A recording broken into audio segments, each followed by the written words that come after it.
Yo, what's up, guys? Welcome back to the channel. Today, we're going to be going over the most common myths when it comes to throwing plyo balls. Am I going to get hurt if I throw plyos? It depends. If you're a guy who just bought plyos and you jump right into throwing them as hard as you can, you definitely have a likely chance that you're going to get hurt. You don't want to do this. You want to make sure you build a foundation before you jump into throwing plyos. Am I going to gain velo?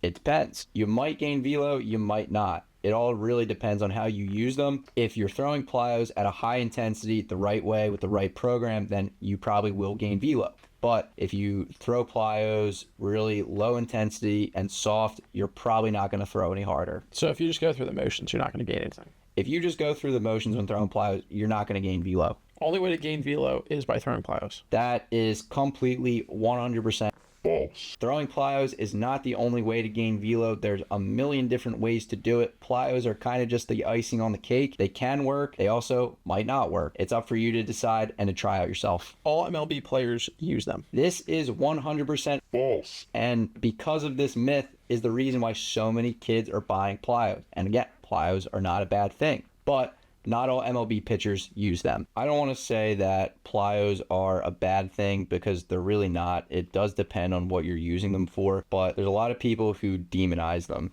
And the reason that they're demonized is because kids see their favorite pitcher throwing them as hard as they can in the off season. They see all these videos on social media, but what's not shown or ever talked about is the fact that these guys who are throwing the plyos hard build up to this. They have a general base of strength and throwing fitness that allows them to be able to throw plyos at a high intensity. Because of this, the people who demonize them, they want to blame the product itself when that's not the case. It's not the product itself. The product didn't get people hurt. It's the misuse. It's the fact that people don't do their own research and figure out how to actually build up to a level where you can throw plyos effectively. If there are major mechanical flaws in your delivery, you have to fix those first before touching a plyo ball. It's not going to do you any good picking up a plyo ball, throwing that as hard as you can with horrible mechanics. If your glove side's flying way open, your head's out here, you're not even looking at the plate when you throw. Plyos aren't going to help fix that, dude.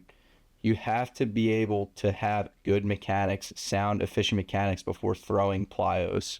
You should cap out your strength first in the weight room before you add another stimulus to your training. For example, right, like if you're squatting and you get up to 225 or 275, whatever it is, that's your cap, you plateau. Then it's like, we can go look at other things. It's like, okay, I got really strong. This is what I'm capped at, and I'm not throwing any harder. Time to add things like plyos to my training. This is going to be the best time to do that because you're already capped out in one area and you haven't even really touched another area, which would be throwing plyos. And adding a stimulus like throwing plyos when you're physically ready is going to be a huge benefit because your body's not used to it and you're going to be able to hyper respond. Guys, hope this clears some things up for you. If you like this one, leave a like. See you on the next one.